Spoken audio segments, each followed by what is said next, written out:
भौतिकी में हम लोग पिछला लेक्चर में पढ़े थे कि हम लोग का जो कि गुरुत्व के अधीन जो गति होता है उसमें कैसे हम लोग एक समीकरण लिखते हैं। गुरुत्व के अधीन जो गति होता है उसमें त्वरण जो होता है तुमका गुरुत्वीय त्वरण जो कि नीचे की ओर काम करता है वो कितना होता है 9.8 मीटर पर सेकेंड स्क्वायर, जिसको स्मॉल जी से हम लोग सूचित करते हैं। तो उस पर आज एक आधारित जो है पिछला लेक्चर में जो कि क्वेश्चन नहीं बताए थे, आज उस पर आधारित एक आध क्वेश्चन देखते हैं, एक दो क्वेश्चन बनाते हैं। जैसे कि एक क्वेश्चन है,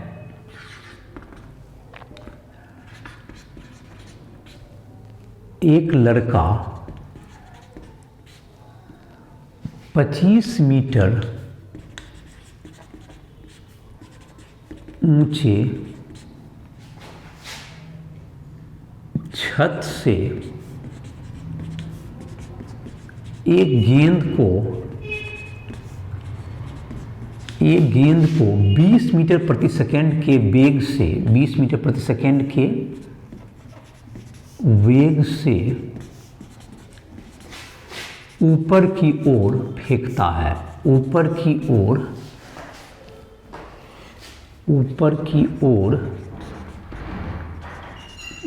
फेंकता है। ऊपर की ओर फेंकता है। नंबर पहला, गेंद की जमीन से अधिकतम ऊंचाई।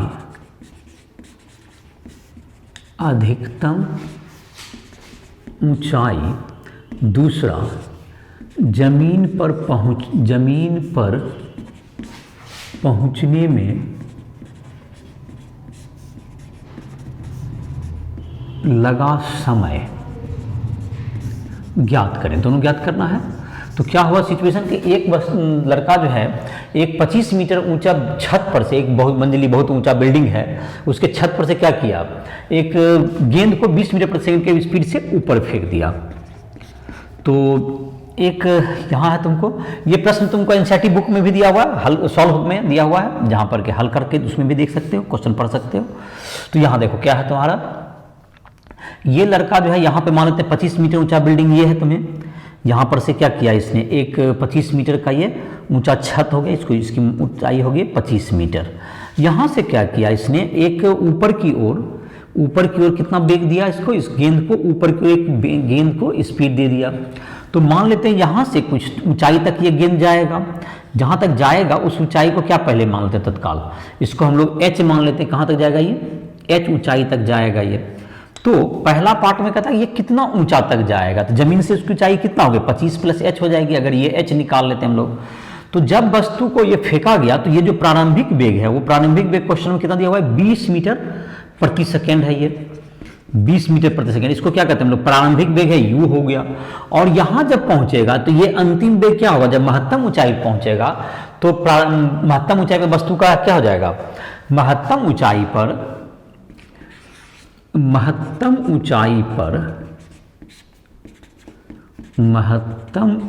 पर गेंद का वेग भी कितना हो जाएगा, 0 हो जाएगा। और u बराबर कितना है तुमको 20 मीटर प्रति सेकेंड, और g का मान किधर लगेगा, देखो ऊपर की दिशा को क्या लिया जाए, ऊपर की दिशा को धनात्मक लेते हैं। ऊपर की दिशा को क्या लेते हैं इसमें, धनात्मक लेंगे। तो ऊपर की दिशा को धनात्मक लेंगे तो ऊपर की ओर जा रहा है तो क्या हो जाएगा तुम्हारा, कौन सा सूत्र लगेगा इसमें, a का मान तो तुम्हारा हो जाएगा निगेटिव में हो जाएगा, तो a का मान माइनस में आ जाएगा। तो इसमें सूत्र लगा देते हैं तुमको, कौन सा सूत्र लग जाएगा, a बराबर क्या होगा तुम्हारा -10 ले लेते हैं, मतलब प्रश्न में दे देते हैं कि 9.8 ऐसे होता है, लेकिन यहाँ पे प्रश्न में दिया हुआ है कि गुरुत्वीय त्वरण क्या लेते हैं, यही प्रश्न में इंगित करते हैं g बराबर 10 मीटर प्रति सेकेंड स्क्वायर लिया जाए कैलकुलेशन की सुविधा के लिए। g बराबर 10 मीटर दे दिए, तुम्हारा किताब में दिया हुआ 10 मीटर ही, इसलिए वही डाटा रखे हैं, तुम्हारा बुक का डाटा रखे हैं। तो a का वैल्यू कितना हो गया -10 मीटर प्रति सेकेंड स्क्वायर हो जाएगा इसका वैल्यू।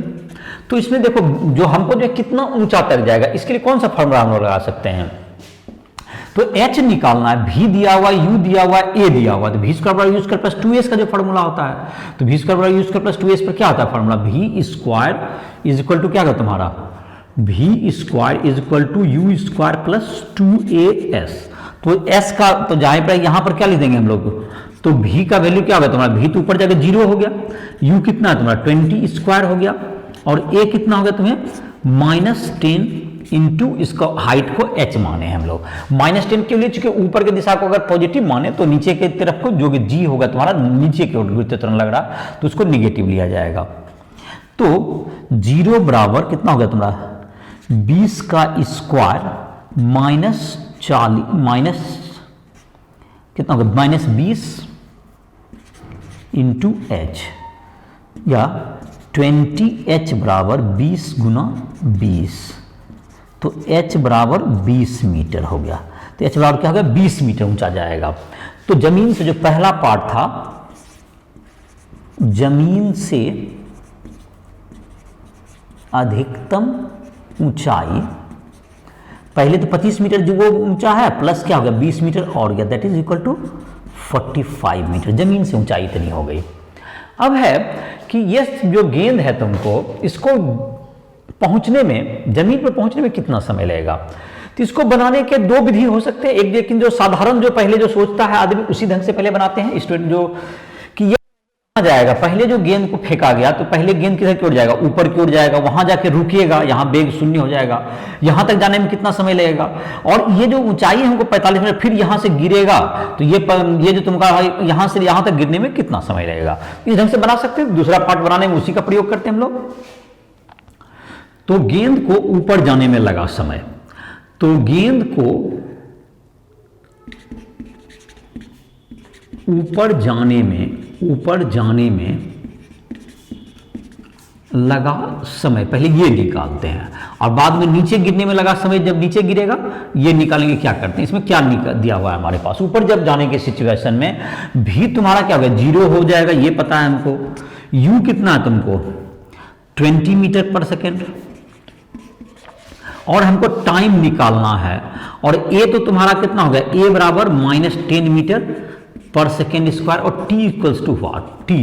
तो इसमें कौन सा सूत्र सुटेबल बैठ रहा है, v equals to u plus at। तो ये तो 0 बराबर क्या होगा तुम्हें 20 माइनस 10 इंटू टी, तो 10t बराबर 20, तो t बराबर 2 सेकेंड। ये 2 सेकेंड क्या होगा तुम्हारा, 2 सेकेंड में ये क्या हो जाएगा ऊपर पहुंचेगा। अब नीचे गिरने में कितना समय लगेगा, नीचे गिरने में लगा समय अब निकालते हैं। नीचे गिरने में लगा समय, नीचे गिरने में लगा समय, और दोनों समय को जोड़ देंगे तो कुल समय निकल जाएगा हमको। नीचे गिरने में समय लगा, तो यहां पर देखो जब वस्तु कहां पर ऊंचाई पे जब पहुंच गया तो अब जो है नीचे गिरने के प्रक्रिया में जब यहां से गिरेगा तो ये कितना है तुमको, इसका चित्र बना लेते हैं अलग से। तो ये 45 मीटर इसको गिरना होगा अभी इस गेंद को, ये 45 मीटर पे है, और u कितना है यहाँ पर 0 है, ये जो अब प्रारंभिक वेग बन जाएगा यहाँ के लिए, और ये यहाँ से गिरना है। तो ये अब तुम्हारा ये जो वेग हो गया, जो प्रारंभिक वेग बन गया, और इसको कहाँ गिरना है, नीचे गिरना है, कितना मीटर 45 मीटर। तो इसलिए क्या सूत्र लगेगा, h जो तुम्हारा s है जो कि नीचे की तरफ को पॉजिटिव लेते हैं, h कितना होगा 45 मीटर है s। तुमको a तो हमारे पास क्या हो गया, a जो नीचे की ओर ही लग रहा था अभी 10 हो गया, नीचे की ओर ये भी है, u तुम्हारा 0 हो गया।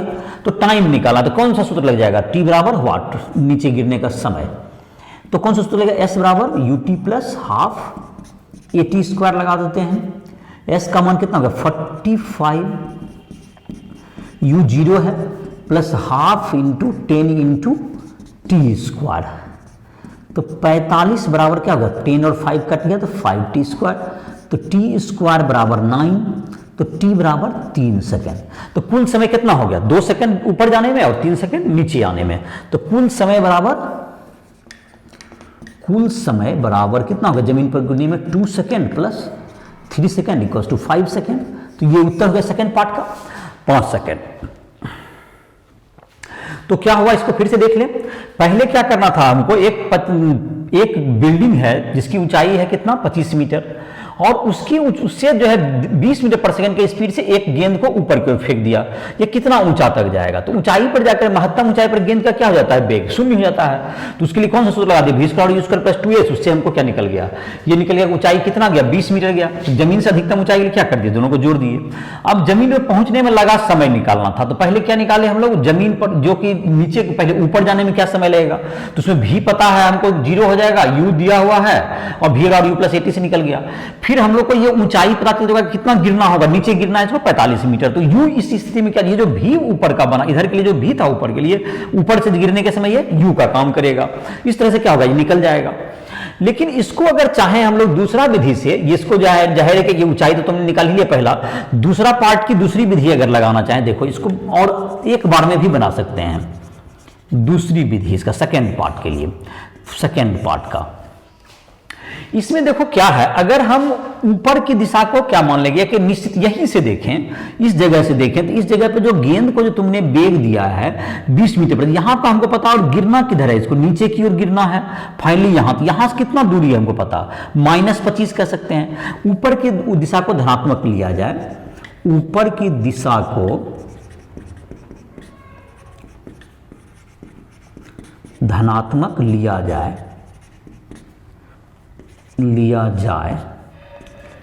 तो h बराबर क्या हो गया इसके लिए, s बराबर -20, माइनस कितना होगा तुमको, -25 मीटर नीचे गिरना है। जमीन पे जब गिरेगा तो जमीन पे गिरेगा तो किधर गिरेगा? जमीन पे गिरने का मतलब नीचे गिरेगा, यहीं पर हमको s पता है, -20। देखो इसको समझो, और जमीन पे गिरने का समय चाहिए हमको, तो जमीन पर गिरने में कितना समय लगेगा, तो s हमको पता है। u कितना है? u ऊपर की ओर है, कितना, +20 हो जाएगा, जो ऊपर प्लस माने हैं तो ऊपर +20 हमको पता है, +20। और समय चाहिए हमको, तो समय चाहिए तो हम लोग क्या निकाल सकते हैं इसको, टाइम चाहिए, t बराबर व्हाट, और a का मान कितना हो गया, a का मान हो गया तुम्हें किधर करें, नीचे की ओर, नीचे को ऋणात्मक लेंगे, ऊपर धनात्मक ले रहे हैं तो -10 मीटर पर सेकेंड स्क्वायर। इसमें कौन सा सूत्र लग जाएगा, s बराबर टाइम निकालने के लिए t बराबर व्हाट, तो s is equal to ut plus half at square.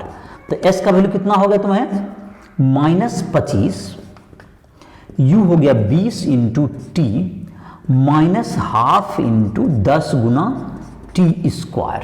तो माइनस ये 5t स्क्वायर हो जाएगा इधर जाकर के, 5t स्क्वायर माइनस कितना हो गया ये 20t और प्लस -25 बराबर 0, 5 कॉमन ले लो तो t square -4t -5 equals to 0। इसको गुणनखंड कर देते हैं तो t square -5t plus t -5 equals to 0।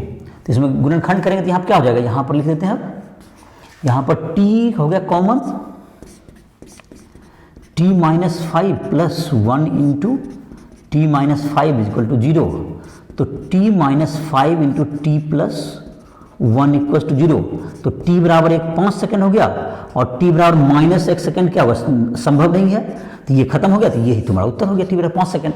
तो इसमें क्या किए, इसमें देखो एक ही बार में बन गया। इसमें क्या किए हो कि इसमें क्या पता था हमको कि देखो इसमें जैसे है, इस चित्र को यहाँ से फिर से बना दें इसको, यहाँ पर क्या किए, यहाँ पर जो तुमको ये जो डिस्टेंस है तुमको यहाँ से हमको ये पता ही था कि इसको कहाँ जाना है, डायरेक्ट हम उस बात को देख रहे हैं कि वो जाना कहाँ है। हमको ऊपर अगर पॉजिटिव लेते हैं तो हम हमारा x जो है, s यहाँ पर माइनस है, ये 25 मीटर क्या हो गया हमारा निगेटिव हो गया, u क्या हो गया तुम्हारा प्लस हो गया, u कितना हो गया +20 हो गया और s हो गया माइनस में। तो इस तरह से क्या होगा, डायरेक्ट ही निकल गया, तो इसको हम निकाल सकते हैं। तो चलो, तो इसका हम कर दिए। तो ये तुम्हारा अब बचा, अगला क्वेश्चन तुमको देते हैं, इसको जो है सॉल्व कर, इसको बना सकते हो और एनसीईआरटी बुक में भी ये तुमको दिया हुआ है, एग्जांपल में देख सकते हो, इसको इसी टाइप का दिया हुआ है, सारा डाटा उसी से लिया गया है, तो इसको बना सकते हो। और भी क्वेश्चन पूछना हो तुम राइट ट्यूटोरियल ऐप को प्ले स्टोर से डाउनलोड करो, जो भी प्रश्न हमसे संपर्क करना चाहते हो तो तुम हमसे संपर्क करके जो भी प्रश्न पूछना हो, जो नोट्स लिखना हो, सारे उसमें सुविधाएं मिल जाएगी। फिजिक्स केमिस्ट्री मैथ सबके लिए तुमको पढ़ाई में मदद की जाएगी। जिसको भी किसी भी सब्जेक्ट में दिक्कत हो रहा है तो हमसे संपर्क कर सकते हो।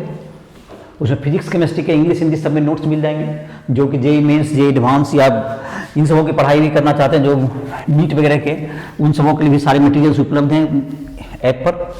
आप संपर्क कर सकते हैं हमसे, जब चाहो भी संपर्क करो अपने पढ़ाई में मदद के लिए। तो अब तुमको देखते हैं, तो एक और तुमको जैसे कि उदाहरण वगैरह है, तो उदाहरण तो बहुत सा है, जो कि जिसको दिक्कत होगा वह संपर्क कर सकता है। तो कुछ अब थ्योरी देख लेते हैं। एक इसमें है, एक जिसकी चर्चा की हुई किताब में, जिसको कि ब्रेक लगने के बाद का एक डिस्टेंस जितना तय करता है, जिसको अवरोधक दूरी कह सकते हैं। जैसे कि ड्राइवर जब गाड़ी रोड पर चला रहा है सड़क पर, तो वह जब कि किसी जगह किसी को देखता है कि हमको ब्रेक लगाना है, तो ब्रेक लगने के बाद भी गाड़ी क्या होता है, रुकने में कुछ समय लगता है। क्योंकि ब्रेक लगने के कारण गाड़ी में एक मंदन उत्पन्न होता है, जो ऋणात्मक त्वरण कह सकते हैं उत्पन्न होगा, जो वस्तु को क्या करे, जो गाड़ी को रोकता है। तो यह जो ऋणात्मक त्वरण उत्पन्न होगा, इसके कारण वस्तु कुछ देर के बाद रुक जाएगी। तो जितना देर के बाद रुकती है उसे क्या कहेंगे हम लोग, अवरोधक दूरी कहेंगे। तो अवरोधक दूरी,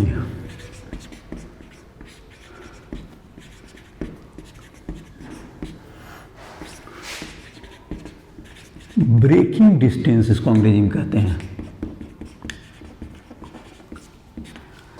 किसी वाहन में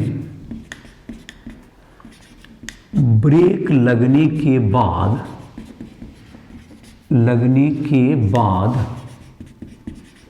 वाहन द्वारा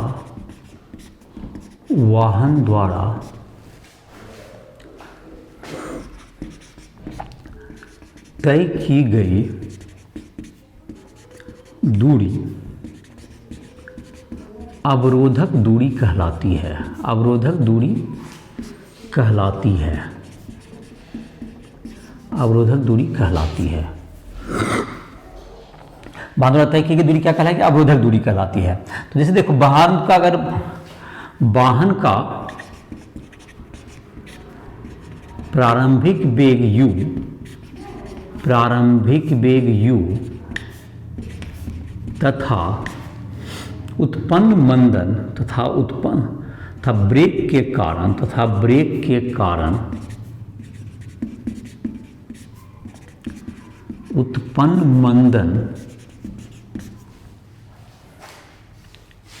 उत्पन्न मंदन A हो,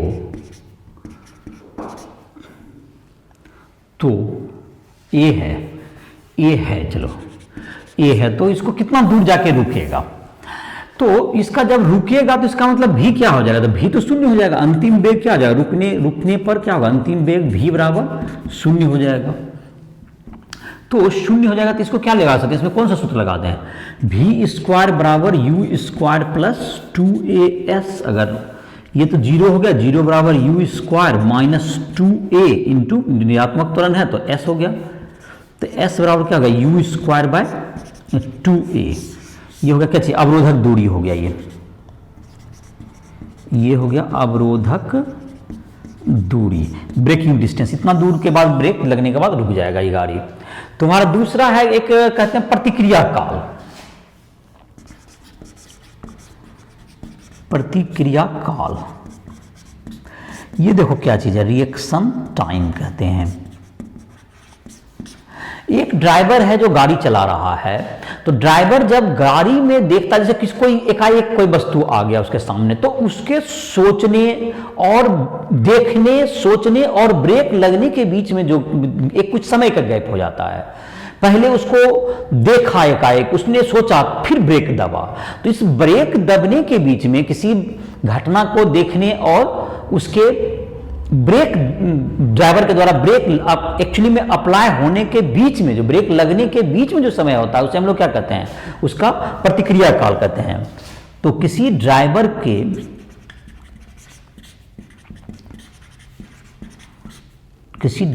के द्वारा ब्रेक के लगने तथा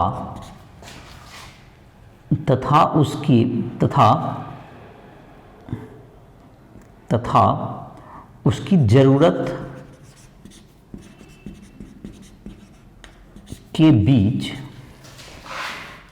जरूरत के बीच जो समय अंतराल होता है, जो अल्प समय अंतराल होता है, जो अल्प समय अंतराल होता है, अल्प समय अंतराल होता है, उसे प्रतिक्रिया काल कहते हैं। मतलब कि क्या हो गया, इसका मतलब समझ में आ गया होगा कि अगर तुमको ब्रेक जब लगा, उस बीच में गाड़ी क्या होता है, इस बीच में गाड़ी फुल स्पीड में ही चलते रहता है। यदि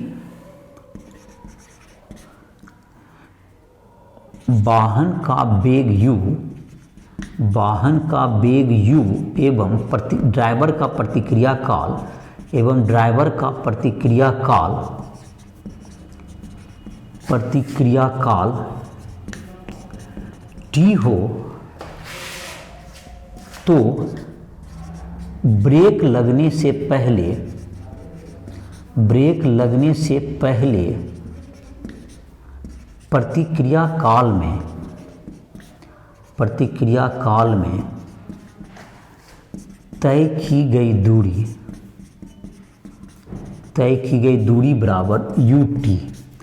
तय की गई दूरी बराबर क्या हो गया, ut। मतलब वह उस समय कोई ब्रेक लगता ही नहीं, दूरी बराबर समय गुना चाल। दूरी बराबर क्या हो गया, समय गुना चाल, ये हो गया ut, दूरी तय करेगा। तो इस प्रकार ब्रेक तो उसके बाद लगा, ब्रेक क्या लगा, उसके बाद लगा। जैसे इसको एक उदाहरण भी, एक क्वेश्चन दे देते हैं, इससे भी समझने में मदद मिलेगा तुमको। तो एक बात तो समझ लो, मतलब पहले कि जब ड्राइवर ने देखा कि क्या है, वस्तु कोई सामने आ गया एकाएक, और क्या लगा, ब्रेक लगा। इस बीच में अगर कुछ 0.1 0.2 समय का अंतराल होता है, 0.3 सेकेंड, ये ड्राइवर का अपना अपना प्रतिक्रिया करने का, ब्रेक लगने के समय का कहते हैं। तो उस दरमियान तो गाड़ी फुल स्पीड में चलता है, तो उसके द्वारा तय किया हुआ दूरी क्या होता है, ut। और ब्रेक लगने के बाद इतना दूरी तय करेगा, वो क्या हो गया, अलग हो गया। तो इस प्रकार से क्या होगा, दोनों को जोड़ देंगे तो कुल दूरी तय होगा। तो कुल दूरी निकालने के लिए क्या करना होगा, इसको जोड़ना पड़ेगा।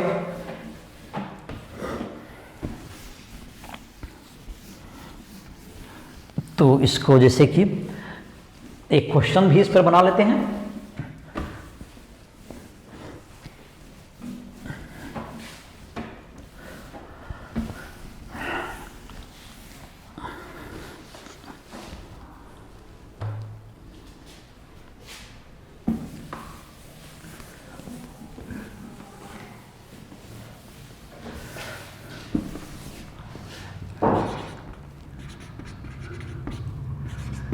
एक वाहन 36 किलोमीटर प्रति घंटा की चाल से गतिशील है। ड्राइवर का प्रतिक्रिया काल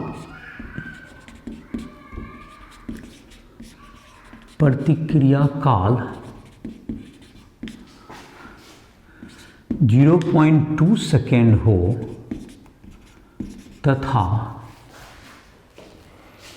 तथा ब्रेक लगने के कारण उत्पन्न मंदन 5 मीटर प्रति सेकेंड स्क्वायर हो, तो ड्राइवर के देखने के कितनी दूरी पर गाड़ी कम से कम कितनी दूरी पर गाड़ी रुक जाएगी, गाड़ी रुकेगी। तो ये तुम्हारा हो गया कितनी दूरी पर गाड़ी रुकेगी। तो पहले क्या होगा, जो प्रतिक्रिया काल है उसमें तो गाड़ी क्या होगा, 36 किलोमीटर प्रति घंटा है। इसको सॉल्यूशन करते हैं हम लोग। तो u बराबर क्या होगा, 36 किलोमीटर पर आवर है तुम्हें। इसको पहले मीटर पर सेकंड बदल, 36 गुना क्या होगा तुम्हारा 1000 हो गया। किलोमीटर को कुछ नहीं बदलेंगे मीटर में, और बाय घंटा है तो इसको 3600 सेकेंड हो गया। तो इसको अब काट देते हैं, तो कट के क्या होगा 10 मीटर प्रति सेकेंड हो गया तुम्हें, ये 10 मीटर प्रति सेकेंड हो गया u। अब है a जो तुम्हारा दिया हुआ -5 मीटर पर सेकेंड स्क्वायर दिया हुआ है। चलो तो अब है तुमको कितना दूर जाके गाड़ी रुकेगा। तो मंदन तो पहले तो प्रतिक्रिया काल में तो क्या होगा, मंदन लगेगा ही नहीं। तो पहले प्रतिक्रिया काल में दूर बाद में लिखाते हैं, इसको मिटा दो। प्रतिक्रिया काल में तो पहले गाड़ी फुल स्पीड में चलेगा, तो प्रतिक्रिया काल में वस्तु द्वारा तय की गई दूरी, वाहन द्वारा तय की गई दूरी, और कुल दूरी बाद में निकाल देंगे, दोनों को जोड़ के न्यूनतम दूरी।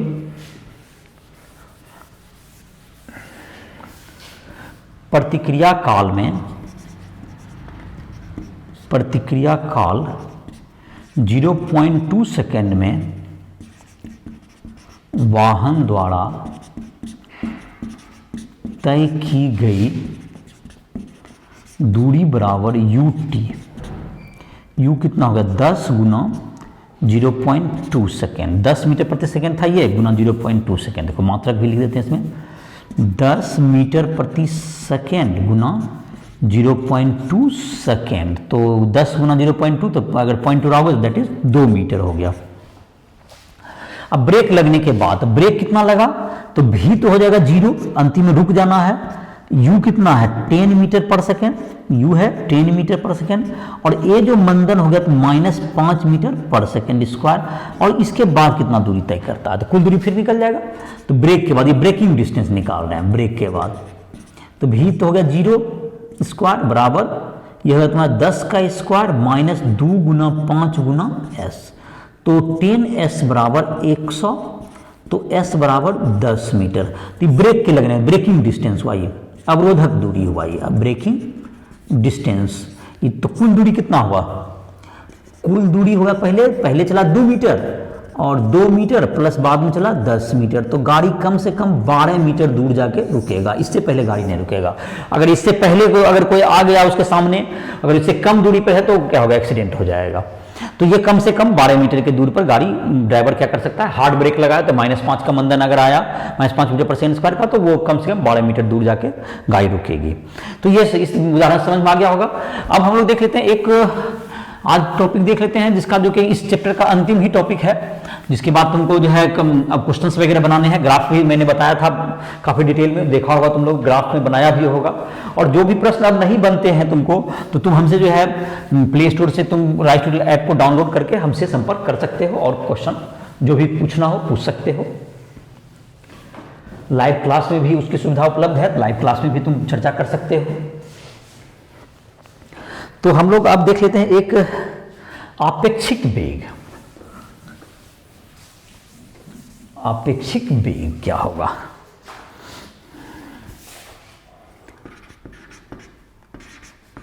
आपेक्षिक वेग, इसको हम लोग रिलेटिव वेलोसिटी भी कहते हैं, रिलेटिव वेलोसिटी।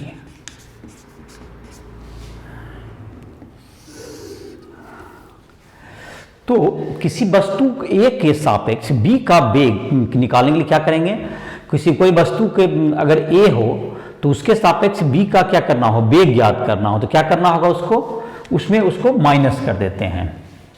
तो इसको देख लेते हैं, किसी वस्तु A का वेग VA, वेग सदिश राशि है तो इसको VA, एवं B का वेग VB है,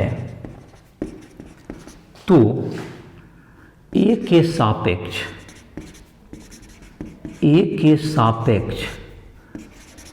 B का वेग VAB, A के सापेक्ष B का वेग कहेंगे, तो B का वेग किसके सापेक्ष, A के सापेक्ष, बराबर क्या हो जाएगा, VB वेक्टर माइनस क्या होगा ये VA वेक्टर। इन दोनों को घटा देंगे वेक्टर रूप में। तो वेक्टर रूप में जैसे कि आप दिशा के रूप में देखेंगे तो जैसे कि तुमको अलग हो सकता है। आप जैसे कि केस फर्स्ट लेते हैं, जब वस्तु ऐसे करते हैं, इसी में करते हैं, जब वस्तु A एवं B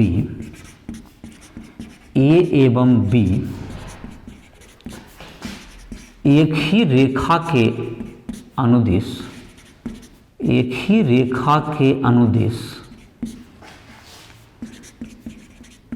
ही दिशा में गतिशील है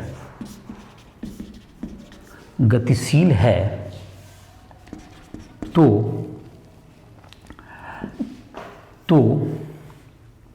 जैसे कि इसको चित्र देखिए, एक ही दिशा में गतिशील है, जैसे कि है तुमको A तुमको इधर जा रहा है और A भी वेग से जा रहा है और B भी इसी रेखा के अनुदिश इधर की ओर जा रहा है। तुमको हम लोग जो इस चैप्टर में पढ़े एक सरल रेखा में गति, तो अगर एक सरल रेखा में है तुमको तो ये, तो भी ए बी मतलब ए का भी ए बी बराबर क्या जाएगा, भी ए माइनस भी बी। तो इसको किसका मतलब हुआ, ए का बी के सापेक्ष वेग, ए का बी के सापेक्ष वेग, भी ए बी बराबर भी ए माइनस भी बी, बी का ए के सापेक्ष वेग, भी बी ए बराबर भी बी माइनस भी ए हो जाएगा, एक ही दिशा में है तो ऐसा हो जाएगा। अब जब दोनों विपरीत दिशा में चल रहा हो, जब एक ही रेखा के अनुदिश, जब एक ही रेखा के अनुदिश, जब एक ही रेखा का अनुदिश क्या हो, विपरीत दिशा में गतिशील हो। चलो यहाँ पर देख लेते हैं, तब यहाँ पर भी जगह है, यही लिखते हैं, जब एक ही रेखा के अनुदिश, जब एक ही रेखा के अनुदिश ए एवं बी विपरीत दिशा में गतिशील हो, गतिशील हो, तो ये ए चल रहा है तुमको भी ए से और बी चल रहा है भी बी से, भी बी से, तो भी ए बी बराबर क्या हो गया, भी ए प्लस भी बी हो जाएगा, ये दोनों जुट जाएगा, भी ए प्लस भी बी। तो ये किस दिशा में हो गया, इसका जो नेट वेग हो गया इसका दिशा इधर की ओर हो गया, जैसे यहाँ पर है चित्र में, और भी बी ए में भी भी बी प्लस भी ए हो जाएगा, लेकिन इसकी दिशा ए बी की दिशा में हो जाएगी, इधर की ओर हो जाएगी दिशा। तो ये तुम्हारा, तुमको क्या कहते हैं, आपेक्षिक वेग निकाल सकते हो इस प्रकार से। जब दोनों एक ही दिशा में है तो दोनों का क्या होगा, क्योंकि आपेक्षिक वेग का मतलब क्या होगा, जैसे कि हम जा रहे हैं कोई 30 मीटर पर सेकंड से, कोई 10 मीटर से हमारा पीछा कर था, हमको तो उसको तो लगेगा कि हम 20 मीटर पर सेकंड से ही जा रहे हैं, क्योंकि उल्टा दिशा में अगर आएगा तो लगेगा कि दोनों का स्पीड क्या जाता है, जुट जाता है। तो ये तुम्हारा क्या हो गया, दोनों का आपेक्षिक वेग ऐड हो जाता है। तो इस पर भी एक क्वेश्चन बना लेते हैं।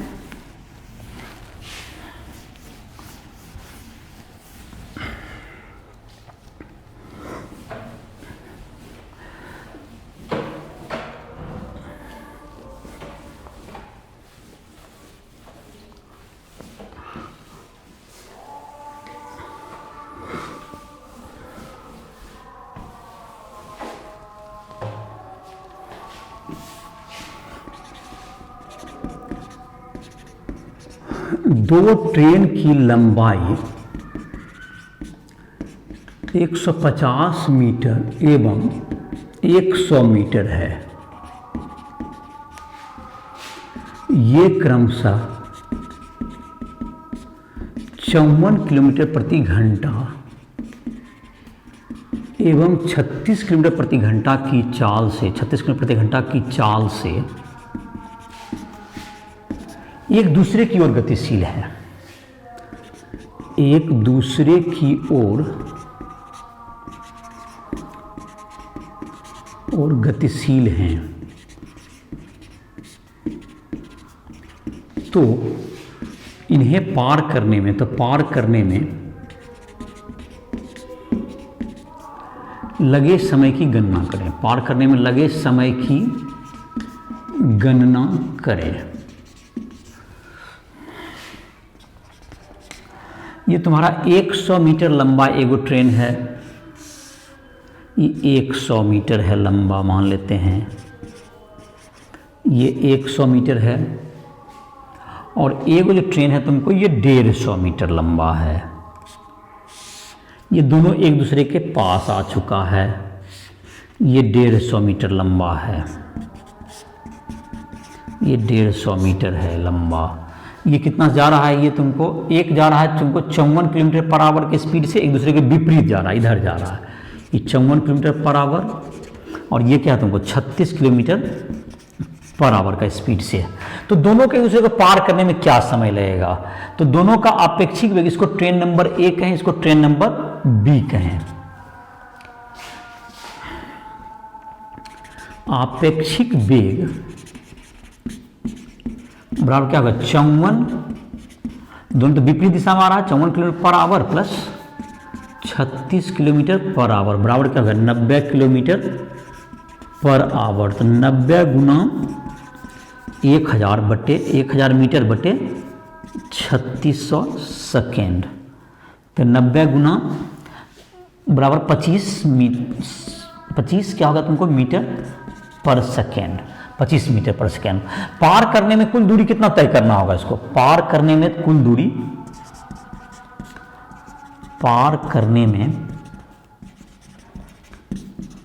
दूरी बराबर 100 मीटर जोड़ 150 मीटर बराबर 250 मीटर।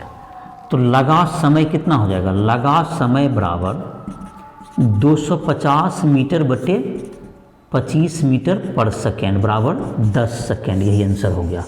तो ये तुमको 10 सेकंड में क्या हो जाएगा? पार कर जाएगा। क्योंकि देखो जब दूरी पार करेगा तो एक दूसरे को पूरा दूरी पार करना, ये इधर इतना जाएगा, ये इधर आएगा, दूरी तो ऐड हो जाएगा, लेकिन दूरी क्या होगा तुम्हारा? ये इधर दोनों तो पार करेगा, दूरी दोनों क्या हो जाएगा? जुट जाएगा। और आपेक्षिक वेग चूंकि दोनों विपरीत दिशा में चला, 54 इधर से इधर 36, तो आपेक्षिक वेग दूसरे को रिस्पेक्ट में क्या हो जाएगा? ऐड हो जाएगा, जुट जाएगा। दोनों एक दिशा में चलता है तो घट जाता एक ही। तो ये दोनों जुट गया तो आपेक्षिक समय तय करने में कितना लगेगा? और अगर एक ही तरफ दोनों चलता तो 54 - 36 18 हो जाता, तो उसको जो है तुम जो स्पीड क्या हो जाएगा तुम्हारा, उसको उसको ज़्यादा समय लग जाएगा। एक ही तरफ जाएगा, अगर पैरेलल पटरी पे जाते रहे तो क्या हो जाएगा? दोनों पैरेलल पटरी पे जा रहा है यहाँ भी, तो एक ही दिशा में अगर जाए तो उसको समय क्या लग जाएगा? 54 - 36 18 हो जाएगा, 5 मीटर पर सेकंड मात्र हो जाएगा। उसको सेकंड बदलेंगे तो उसको समय लगेगा 250 बटे 5 50 सेकंड का समय लग जाएगा। अगर एक ही दिशा में दोनों ट्रेन चलती तो समय कितना लगेगा? 50 सेकंड, जो कि बना भी सकते हो क्वेश्चन को। तो इसको तुम जो है क्वेश्चन को इसको सॉल्व करो और तुमको ये से इस लेक्चर मतलब तुम्हारा जो इसका तो खत्म हो गया, तुम्हारा चैप्टर जो थ्योरी है उसका खत्म हो गया।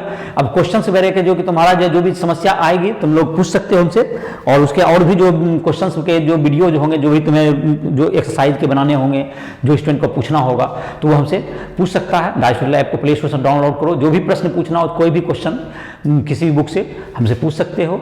तो इसी के साथ इस लेक्चर को समाप्त कर रहे हैं।